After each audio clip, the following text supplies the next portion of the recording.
दुनिया को यकीन नहीं था, लेकिन ईरान अमेरिका के बीच बातचीत शुरू हुई, लेकिन ये बातचीत बीच में ही अटक गई। उधर कतर में फिर धमाका हो गया। मयंक हमारे सहयोगी इस वक्त हमारे साथ मौजूद हैं। क्या हो रहा है इस पूरे मसले पर, उनसे ही जानते हैं। मयंक, पहला सवाल तो यही है कि स्विट्जरलैंड में जो बातचीत हो रही थी, इससे पहले कतर में धमाका क्यों हो गया? देखिए, कतर में जो धमाका हुआ है, हम सीधा पॉइंट पे आना चाहेंगे। कतर में जो धमाका हुआ, ब्लास्ट हुआ है, ये पहली बात तो ये है कि इसको लेकर दो बातें बताई जा रही हैं। ऐसी आशंका जताई जा रही है कि एक तो ये हादसा है, जैसा कि बताया जा रहा है। कतर के कुछ अधिकारियों ने भी ये बयान दिया है कि ये हादसा है, लेकिन एक बड़ी आशंका ये जताई जा रही है कि क्या ये किसी तरह का हमला था या किसी तरह का कोई सैबोटाज था या यहाँ पर धमाका करवाया गया। देखिए, ये सब कुछ ऐसे हालात में हो रहा है, आपको दो बातें समझनी पड़ेगी। देखिए, कतर में जो धमाका हुआ, ये कहां पर होता है? दूसरा, स्विट्जरलैंड में बातचीत हो रही है, उसके बीच में होता है, और खास तौर पर रूस की ऑयल रिफाइनरीज जल रही हैं, उसके बीच में कतर में धमाका होता है। देखिए, कतर में जो ब्लास्ट हुआ, ये यहाँ की जो रास लफान इंडस्ट्रियल एरिया है, इसकी बरजान गैस सप्लाई प्लांट जो है, इसमें ये धमाका हुआ। ये कतर का सबसे बड़ा गैस सप्लाई प्लांट है, जिसमें धमाका होता है। बरजान, पानी की सप्लाई भी, रास लफान, देखिए यहाँ से वाटर सप्लाई भी होती है, जो आप कह रही हैं, यहाँ से वाटर सप्लाई भी होती है कई इलाके में, उसको प्यूरिफाई किया जाता है। गैस सप्लाई होती है, ऑयल सप्लाई भी इसके आसपास से होती है। नुकसान कितना हुआ? ये वही जगह है जहां पर ईरान ने स्ट्राइक्स की थी।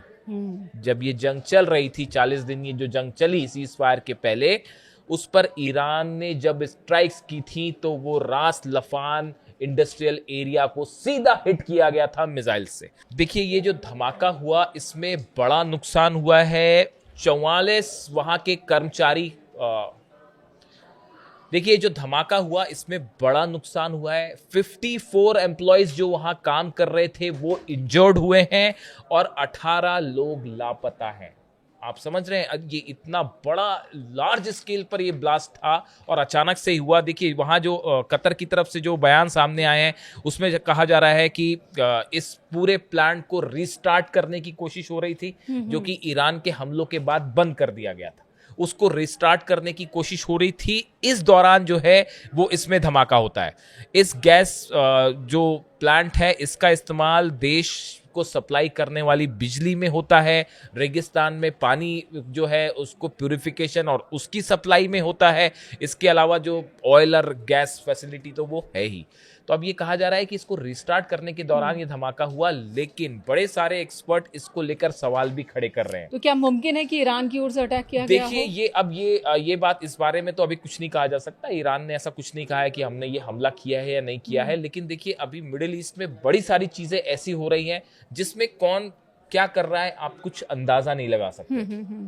तो एक बड़ी गौर करने वाली बात यह है कि ये ब्लास्ट ऐसे समय पे होता है जब रूस की, रशिया की, पिछले, आप अगर बात करें 4 से 5 दिन की, 80 ऑयल रिफाइनरीज पर टारगेट किया है यूक्रेन ने।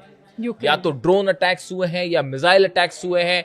रूस की क्रीमिया से लेकर मॉस्को के आसपास भी जितनी ऑयल रिफाइनरीज हैं, उनको सीधा टारगेट किया जा रहा है। क्रीमिया में तो ये हाल है कि 4 लोगों की मौत हो गई है, और जो सबसे बड़ी क्रीमिया की ऑयल रिफाइनरी है, उसको सीधा हिट कर दिया गया है, और ऑयल सप्लाई बुरी तरह से बाधित हुआ है रूस में।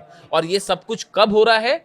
जब ईरान के साथ बातचीत आगे बढ़ती जा रही है। यानी एक तरफ हॉर्मुज खुलने की चर्चाएं हैं कि हॉर्मुज धीरे से खुले, और दूसरी तरफ रूस में जंग तेज हो जाती है और रूस की ऑयल रिफाइनरीज को निशाना बनाया जाता है। देखिए, हम इसमें कुछ कहना नहीं चाह रहे, इसको बस आप हर चीजें कोरिलेट करके देखनी पड़ती हैं। एक बड़ा फोकस शिफ्ट है जो दिखाई दे रहा है कि रूस की ऑयल रिफाइनरीज पे जो हमले हो रहे हैं, ये कोई कोइंसिडेंस नहीं है। ये यूक्रेन को बोला गया है, हिट करिए। G7 समिट होती है, अगले दिन से रूस की ऑयल रिफाइनरीज पर हमले शुरू हो जाते हैं।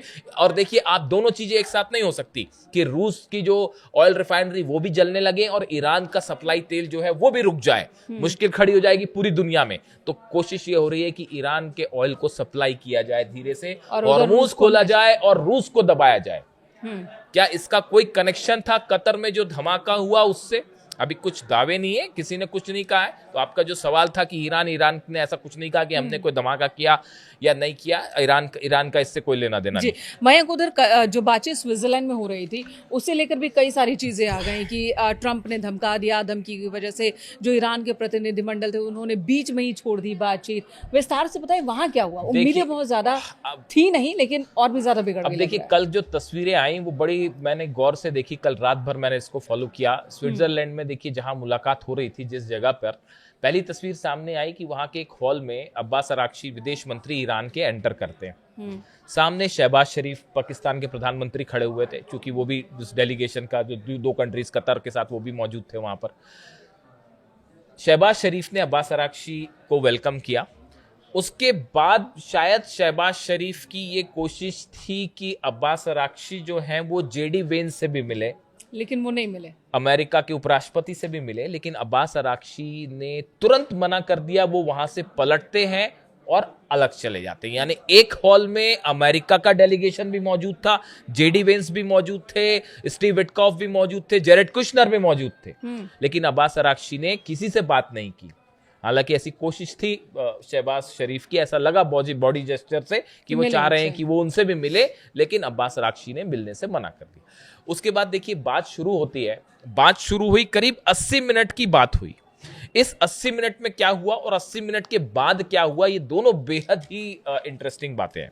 देखिए एक तो बातचीत जब शुरू हुई उसमें जो पहली बात ये हुई कि हम आने वाली बातचीत जो होगी 60 दिन की, इसके लिए हम एक रोड मैप तैयार करेंगे। रोड मैप तैयार नहीं है, रोड मैप तैयार करेंगे। आप समझिए इस बात को। दूसरी बात कि एक मैकेनिज्म तैयार किया जाएगा कि कैसे कैसे मुद्दों पर बात हो। मैकेनिज्म तैयार नहीं है, मैकेनिज्म तैयार किया जाएगा। ठीक है, आप समझिए इस बात को।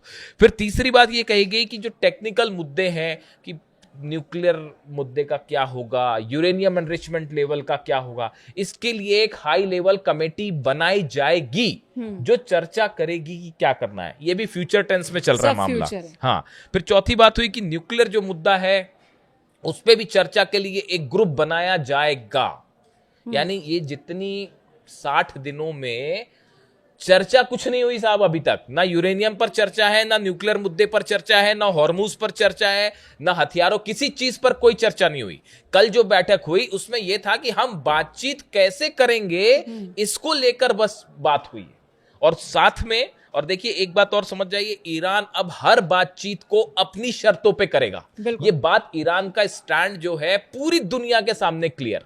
ईरान ने कल सबसे पहली बात तो यहां से शुरू हुई। ईरान की तरफ से कहा गया, अब्बास अराक्ची साहब की तरफ से कहा गया कि इस एमओयू का जो साइन किया है, इस एमओयू की पहली कंडीशन ये है कि लेबनान पर हमले रुकने चाहिए। लेकिन इजराइल तो रुकने को तैयार नहीं है। इजराइल रुकने को तैयार नहीं है। डोनाल्ड ट्रंप या तो रोकना नहीं चाहते या रोकने का सिर्फ दिखावा कर रहे हैं, या इजराइल उनकी सुन नहीं और या इजराइल सुन नहीं रहा। लेकिन ये इजराइल सुन नहीं रहा, इस बात से मैं व्यक्तिगत रूप से सहमत नहीं हूं, क्योंकि नेतन्याहू और ट्रंप के बीच में आपको लाख ऐसी खबरें मिल जाएं कि अब ट्रंप नाराज हो गए हैं नेतन्याहू से और नेतन्याहू उनकी बात नहीं मान रहे। ऐसा कुछ नहीं है, ये सिर्फ मीडिया को दिखाने का एक दिखावा होता है। बड़े सारे एक्सपर्ट से मानते हैं, ईरान ये मान के चलता है अमेरिका और अमेरिका और इजराइल के बीच, ट्रंप और नेतन्याहू के बीच जितनी चीजें होती है वो प्री प्लान होती है। अगले वीडियो में तो अब यहाँ उधर लेबनान पे ईरान का हमला, इजराइल की ओर से हमला नहीं रोकना, ईरान के इस जिद पर कि पहले ये हमले को रुकवाओ,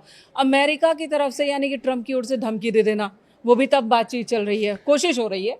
अब तो देखिए ये धमकाया क्यों उन्होंने? अब ये अपने आप में एक बड़ी इंटरेस्टिंग बात है। अब आप खुद सोचिए कि बड़ी मुश्किल से ईरान इस बातचीत को तैयार हुआ, बातचीत के टेबल पर आने अब वो बातचीत अभी जो है वो शुरू ही हुई थी कल स्विट्जरलैंड में। उसके बीच डोनाल्ड ट्रंप का ये बयान आ जाता है कि अगर आपने हिजबुल्लाह की मदद बंद नहीं की तो हम ईरान पे फिर ऐसा हमला करेंगे कि वो आपने कभी नहीं देखा होगा, और ऐसा कर देंगे, वैसा कर देंगे। ईरान ने भी पलटवार किया। बातचीत के बीच आप ईरान को धमकी दे रहे हैं। उसका नतीजा ये हुआ तुरंत ईरान का डेलीगेशन सबके सामने जेडी वेंस बैठे रह गए, स्टीव विटकॉफ बैठे रहे, जेरेड कुशनर बैठे रहे, जितने डेलीगेशन के जो बीच में मध्यस्थता कर रहे हैं, पाकिस्तान का डेलीगेशन बैठा रह गया, कतर का डेलीगेशन बैठा रह गया, इजिप्ट का डेलीगेशन बैठा रह गया।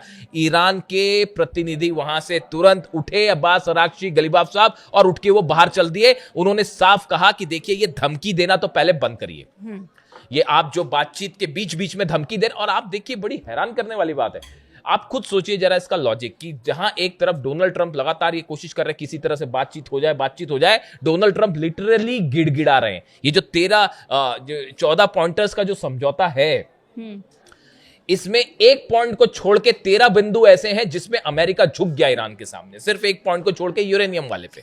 उसमें भी उनका कहना है कि एनरिचमेंट नहीं रोकेंगे, हाँ, हम उसमें भी हथियार नहीं बनाएंगे, उसमें भी ईरान, लेकिन हाँ, एनरिचमेंट लेकिन जारी रखेंगे। फिर अब ऐसी सिचुएशन में बातचीत के बीच डोनाल्ड ट्रंप का ये बयान क्यों आया? क्या नेतन्याहू के दबाव में बयान आया? क्या जो लॉबी है जो इजराइल के साथ खड़ी हुई है, जो हथियारों का बड़ा बिजनेस करती है, जो ये चाहती है कि ईरान पर हमले होते रहे, क्या उनके दबाव में डोनाल्ड ट्रंप ने ये बात कही बीच में? क्या डोनाल्ड ट्रंप खुद चाह रहे थे कि बस बातचीत जो है वो डिरेल हो जाए? कई एक्सपर्ट ये बात कर रहे हैं कि डोनाल्ड ट्रंप सिर्फ बातचीत के जरिए अपना टाइम लगवाना चाहते हैं। टाइम जो है वो, देखिए इलेक्शन है नवंबर में, किसी तरह से इलेक्शन को निकाला जाए, उसके बाद फिर हमला किया जाए, क्या यह प्लान है? क्या डोनाल्ड ट्रंप खुद नहीं चाहते कि बातचीत आगे बढ़े?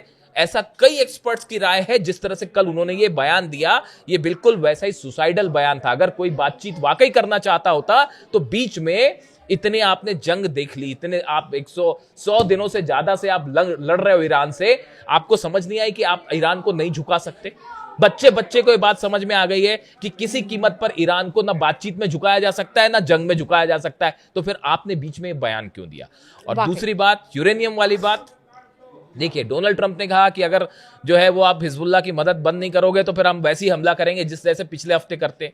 ईरान का डेलीगेशन उठ के चला गया। उसके बाद जो है ईरान की तरफ से कहा गया पहले डोनाल्ड ट्रंप माफी मांगे, उसके बाद ही हम बात शुरू करेंगे। लेकिन फिर बड़ी मुश्किल से जो है वो किसी तरह से चीजों को स्थिति को नियंत्रण में किया गया, और उसके बाद फिर कुल मिला के इन्हीं बातों पर चर्चाएं हुई।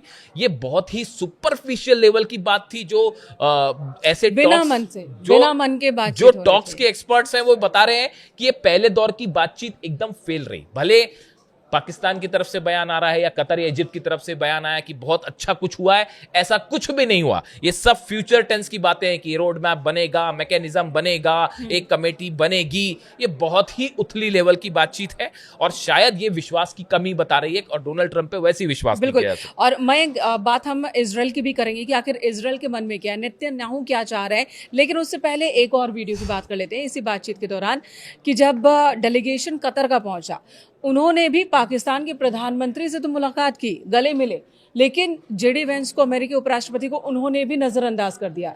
इसके अब क्या मायने? अब देखिए यहाँ पे असल में हो क्या रहा है। देखिए मिडिल ईस्ट में आज की डेट में हालात ये है कि जितने अरब देश हैं वो सब के सब अब इस बात को महसूस कर चुके हैं अच्छी तरह से कि अमेरिका उनकी सुरक्षा नहीं कर सकता। ये एक बहुत बड़ा भ्रम था जो टूट चुका है, और बेवजह वो युद्ध में घसीटे जा रहे हैं। बात नंबर 1। बात नंबर 2 जो आप कह रही हैं, अरब का कोई देश इस जंग में अंदर नहीं जाना चाह रहा, क्योंकि सबको पता है कि यूएई का क्या हाल हुआ, सऊदी का क्या हाल हुआ, कतर का क्या हाल हुआ, जॉर्डन का क्या हाल हुआ। आप देखिए इकोनॉमिक सिचुएशन अरब की क्या है। पूरी ऑयल सप्लाई रुकी हुई है, टूरिज्म रुका हुआ है, गैस सप्लाई रुकी हुई है, जहाज नहीं निकल पा रहे हैं। हालात देखिए अरब देशों की क्या है। अमेरिका कुछ मदद कर पा रहा है? कोई मदद नहीं कर पा रहा। अरब देश ये भी समझ गए हैं, ये जो $30 बिलियन की कहानी है कि 30 बिलियन, ये भी अरब देशों के सिर पर डाली जाएगी। आप ये भी समझ लीजिए, आप चालाकी समझिए क्या है, ये भी अरब देशों से ही वसूला जाएगा। मार खाएं अरब देश, पैसा दे अरब देश, सुरक्षा आप उनकी कर मत पाओ, जहाज जले अरब देशों के, ऑयल रिफाइनरीज में धमाके हो अरब देशों के, तो फिर अरब देश अमेरिका की बात क्यों मानने लगा, और क्यों माननी चाहिए, ये भी आप समझिए। ये बात अब साफ हो चुकी है मिडिल ईस्ट में आप। और देखिए ये जो 14 पॉइंटर अगर एमओयू साइन हो गया, देखिए इसको कभी अमेरिका नहीं साइन होने देगा, इसको कभी इजराइल साइन नहीं होने देगा। अगर ये शर्त पूरी हो गई और ये सब कुछ ऐसे ही चलता रहा, आप देखिए विद इन 5 ईयर्स, 5 साल के अंदर ईरान दुनिया का सबसे बड़ा सुपर पावर इकोनॉमिकली उठ के खड़ा हो जाएगा। इतना ज्यादा ऑयल है ईरान के पास। आपने 30 साल से ईरान के ऑयल को बाजार में नहीं आने दिया, उसके बाद भी आज ईरान अपने दम पे लड़ रहा है, बिना किसी के सपोर्ट पे लड़ रहा है, और अमेरिका और इजराइल घुटने पे है। और अब जब उसका ऑयल खुल जाएगा, सारे प्रतिबंध लगभग सारे प्रतिबंध हट जाएंगे, तो फिर सोचिए कितना तेज डेवलपमेंट हो सकता है ईरान में। वो जो ब्रिज गिराए थे और कह रहे थे कि 10 साल बाद बनेंगे, वो 90% बना लिए गए। ये जो नुकसान हुआ ईरान को, जिसमें जो मिसाइल्स मारी गई, टॉप हॉक मिसाइल्स, कहीं किसी ब्रिज को गिरा दिया गया, रेलवे ब्रिज को नुकसान कर दिया गया, कहीं कोई एयरपोर्ट को नुकसान कर दिया गया, इंफ्रास्ट्रक्चर गिराए गए, उसमें से 70% से 90% फिर से खड़े कर लिए हैं ईरान ने जी। तो अब ऐसी हालत में नेतन्याहू क्या करेंगे? नेतन्याहू ने साफ कर दिया है, लेबनान से सेना वापस नहीं बुलाई जाएगी। ईरान का स्टेटमेंट साफ है कि अगर सेना आप वापस नहीं बुलाएंगे तो इजराइल के साथ जंग तय है। पूरे इजराइल को खत्म करने की वो धमकी दे रहे हैं। ईरान की तरफ ईरान से का मनोबल बढ़ा हुआ है, क्योंकि हर जगह विन विन कंडीशन में इस वक्त ईरान दिख रहा है। बिना किसी सपोर्ट के ईरान ने अमेरिका, इजराइल, सऊदी, कतर सबको नाको चने चबवा दिए। और अब जब बातचीत भी वो अपनी शर्तों पर ही कर रहा है या फिर नहीं कर रहा है, तो ऐसे में क्या इजराइल इस बार गलत रास्ते पर हो गया? देखिए, इजराइल पर नेतन्याहू का एजेंडा साफ है। लेबनान का जो बफर जोन है वो जमीन पे कब्जा कर लो, सीरिया में जो जमीन कंट्रोल पे है उसमें कब्जा कर लो, गजा में जो जमीन पे कब्जा कर रखा है उसको कब्जा कर लो। ये बफर जोन किसी सूरत में नेतन्याहू वापस नहीं लेंगे, हटेंगे नहीं वहां से। और ईरान इस बात के लिए अड़ा हुआ है कि पीछे हम हटा के। इस समय हालात ये हैं कि भले बातचीत चल रही हो, लेकिन ईरान की सेना और इजराइल दोनों की सेनाएं एकदम फ्लैश पॉइंट पर तैयार बैठी है। ईरान के सुप्रीम लीडर की तरफ से साफ कह दिया गया है कि अगर शर्तों का पालन नहीं होगा, वो टाइम चला गया कि जब दिखावा कुछ हो रहा था और हो कुछ रहा था। अगर शर्तों का पालन नहीं हुआ तो इस डील को तोड़ के ईरान की सेना जवाब देगी। ये ईरान का स्टैंड है। नेतन्याहू अपनी बात पर अड़े हुए हैं, डोनाल्ड ट्रंप की धमकियां जारी हैं, और डील जो है वो पूरी तरह से फिलहाल एक कागजी समझौते के अलावा और कुछ नहीं दिखाई दे रहा। बस ये हकीकत। तो आखिर में बस एक ही सवाल कि क्या हम अब भी एक युद्ध के मुहाने पर हैं? ये युद्ध खत्म हुआ नहीं है। अमेरिका ने इस युद्ध को अपनी सुविधा के मुताबिक सीज फायर किया है अमेरिका ने, और जल्द ही, देखिए जल्द ही, बड़े सारे एक्सपर्ट से बात कर रहे हैं, अमेरिका में चुनाव खत्म होगा, उसके बाद एक बार फिर हालात बदलेंगे। अभी फोकस इस बात पे है कि रूस को कैसे दबाया जाए। फोकस चेंज है। आप देखिए इस बात को, आप कोरिलेट करके देख लीजिए। रूस पर जो हमले हो रहे हैं, अचानक से जो हमले बढ़ गए, वो इसी पे है कि किसी तरह से हॉर्मुज खुलवाया जाए और उधर हमले बढ़ाए जाए, यानी जंग होनी तय है। बड़े एक्सपर्ट सारे यही मान के चल रहे हैं कि ये जंग को टाला नहीं जा सकता, बस कुछ ही वक्त की बात है। धन्यवाद आपका मयंक, इस वक्त जो अपडेट होगा आप तक पहुंचाएंगे। Thank you so much.